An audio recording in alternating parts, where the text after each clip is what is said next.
انمول عرف پنکی زہر بیچنے والی خاتون ہے۔ منشیات والے معاملے میں کئی نام ہیں، ابھی نہیں لوں گا۔ شرجیلی نام احمد کی میڈیا سے گفتگو، کہا منشیات کے پورے نیٹ ورک کو نیست و نابود کرنا حکومت کی ذمہ داری ہے۔ منشیات کے عادی لوگ پورے معاشرے کے لیے چیلنج ہے۔ منشیات فروشوں کو کیفر کردار تک پہنچائیں گے۔ گلیمرائز نہ کریں۔ کسی کا بچہ منشیات استعمال سے مرتا ہے تو وہ کسی کو یہ نہیں بتائے گا کہ منشیات سے اس کا بچہ مرا ہے۔ منشیات ہر ملک کا مسئلہ ہے، پاکستان میں اس کو سنجیدہ نہیں لیا گیا۔ آئس، ہیروئن اور کوکین انتہائی خطرناک منشیات ہے، خاتمے کے لیے مل کر جدوجہد کرنا ہوگی۔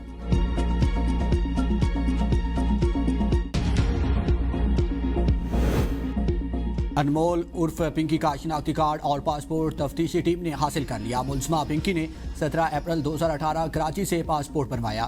17 اپریل 2023 کو ملزمہ کا پاسپورٹ ایکسپائر ہو چکا ہے۔ پنکی نے شناختی کارڈ بھی کراچی سے 6 دسمبر 2016 کو حاصل کیا۔ شناختی کارڈ پر ابو الحسن اسفانی روڈ، گلشن اقبال پتہ درج ہے۔ ذرائع کے مطابق پنکی کی سفری تفصیلات حاصل کرنے کی کوشش کی جا رہی ہے۔ ملزمہ کے اہل خانہ کے پاسپورٹ اور شناختی کارڈ کی تفصیلات بھی حاصل کی جا رہی ہیں۔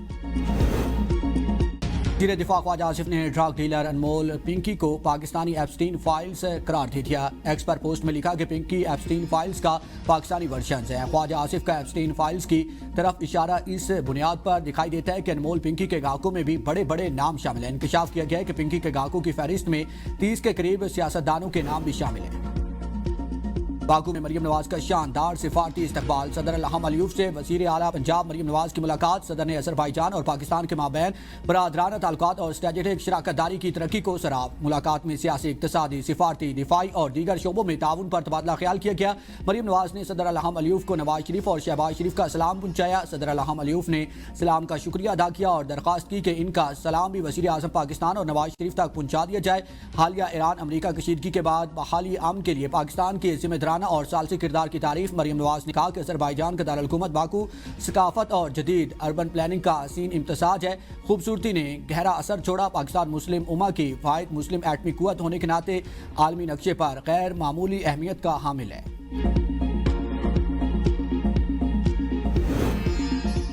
امریکہ نے دہشت گردی کے خلاف کوششوں میں پاکستان کو اہم اور کلیدی شراکت دار قرار دے دیا۔ سینٹکام کے سربراہ ایڈمرل بریڈ کوپر نے سینیٹ کمیٹی کو بریفنگ میں کہا کہ پاکستان اسناد دہشت گردی کا قابل اعتماد شراکت دار ہے جو خطے میں داعش خراسان کے خلاف جنگ میں کلیدی حیثیت رکھتا ہے۔ اسلام آباد کے ساتھ ہماری مضبوط فوجی شراکت داری کے نتیجے میں دہشت گردوں کے خلاف ٹھوس نتائج حاصل ہوئے ہیں۔ یہ ٹھوس اور باہمی کامیابیاں پاکستان اور امریکہ کی دیرینہ دوستی اور مشترکہ عزم کا براہ راست عکس ہے۔ افغان سرزمین پر دہشت گردوں کی مسلسل موجودگی کے باعث افغانستان امریکی نگرانی کی فہرست میں بادستور پہلے نمبر پر ہے۔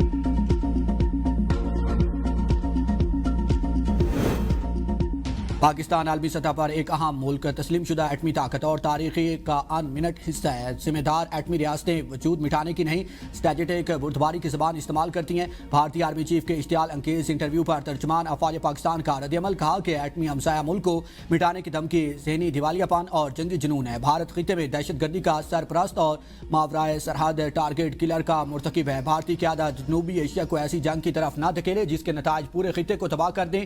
بھارت پاکستان کی اہمیت کو تسلیم کرے اور پرامن بقائے باہمی کے ساتھ رہنا سیکھے۔ بھارتی قیادت 8 دہائیوں بعد بھی پاکستان کے وجود کو تسلیم نہ کر سکی۔ ہندوتوا ذہنیت خطے کو بارہا جنگوں اور بحرانوں کی طرف دھکیلتی رہی۔ بھارت کو پاکستان کے ساتھ پرامن بقائے باہمی کا راستہ اختیار کرنا ہوگا۔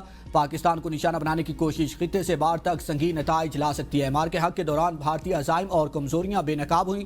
دلی کا جارحانہ رویہ پاکستان کو نقصان پہنچانے میں ناکامی کا اظہار ہے۔ بھارت خطے میں دہشت گردی اور عدم استحکام کا تاریخی ریکارڈ رکھتا ہے۔ ذمہ دار ایٹمی ریاستیں تحمل، بلوغت اور اسٹریٹجک سنجیدگی کا مظاہرہ کرتی ہیں۔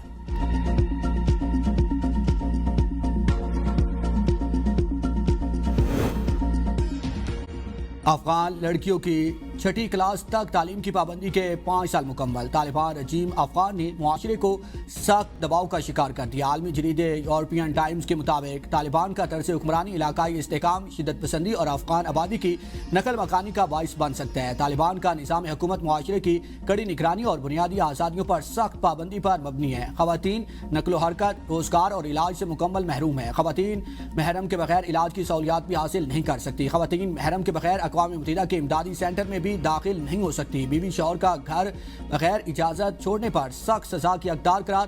طالبان قانون کے مطابق مخصوص فرقے کے علاوہ تمام مسالک کا کافر قرار دیے گئے۔ طالبان لیڈرز کے بارے میں تنقید قابل سزا جرم تصور کی جاتی ہے۔ جرم ثابت ہونے پر مذہبی علماء کو صرف تنبیہ، عام عوام کے لیے سخت سزا کا قانون لاگو ہے۔ کراچی کے لانڈی ایکسپورٹ پروسیسنگ زون کی لنڈا فیکٹری میں آگ بھڑک اٹھی۔ ریسکیو 1122 اور فائر بریگیڈ کی گاڑیاں آگ بجھانے میں مصروف ہیں۔ اسلام آباد سے جعلی اغوا کا ڈرامہ بے نقاب شہری کو اغوا کر کے کچے میں پہنچانے کا معاملہ حال۔ ملزم نور الدین نے اپنے دوستوں کی مدد سے خود ہی جعلی اغوا کی ویڈیو بنائی اور سوشل میڈیا پر وائرل کر دی۔ اس کا مقصد لوگوں سے فراڈ کر کے حاصل کی گئی بھاری رقوم واپس نہ کرنا اور مخالفین پر جھوٹے مقدمات درج کرانا تھا۔ پولیس نے ملزم اور اس کے 2 ساتھیوں کو رحیم یار خان سے گرفتار کر لیا۔ مقدمہ تھانہ آبپارہ میں 1 مئی کو سیف الدین کی مدعیت میں درج ہوا تھا۔ جیکب آباد کے علاقے ٹھل میں پسند کی شادی کرنے والی سدرا کے والد محمد رفیق نے ویڈیو بیان میں کہا ہے کہ میری بیٹی کی عمر 14 سال ہے۔ شادی سندھ میرج ایکٹ کی خلاف ورزی ہے۔ ملزم نے میری 14 سالہ سدرا اور 4 سالہ اقصیٰ کو اغوا کیا ہے۔ مقدمہ درج ہونے کے باوجود میری بیٹیاں بازیاب نہیں ہو سکیں۔ اغوا کاروں نے قانون کی گرفت سے بچنے کے لیے اپنے گھر خود جلائے۔ راولپنڈی میں معمولی تلخ کلامی پر جھگڑے معمول۔ قانون کی غیر مساوی عملداری سے بااثر افراد کے حوصلے بلند ہو گئے۔ چکلالہ سکری میں دودھ کے معیار اور قیمت پر جھگڑا ہو گیا۔ نوجوان کی دکان میں گھس کر گالم گلوچ اور ہنگامہ آرائی۔ ABN نیوز کی موصول ویڈیو میں نوجوان کو دکاندار پر تشدد کرتے دیکھا جا سکتا ہے۔ بڑھتے واقعات شہریوں کے لیے خطرے کی گھنٹی ہیں۔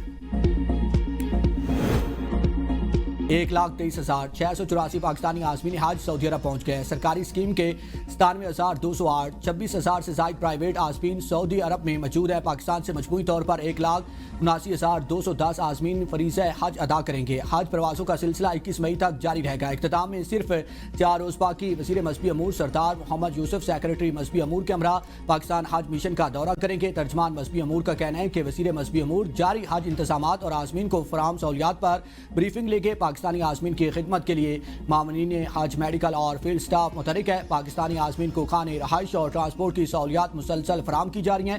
سعودی عرب میں پاکستانی عازمین کے لیے خصوصی میڈیکل ڈیسک اور اسپتال فعال۔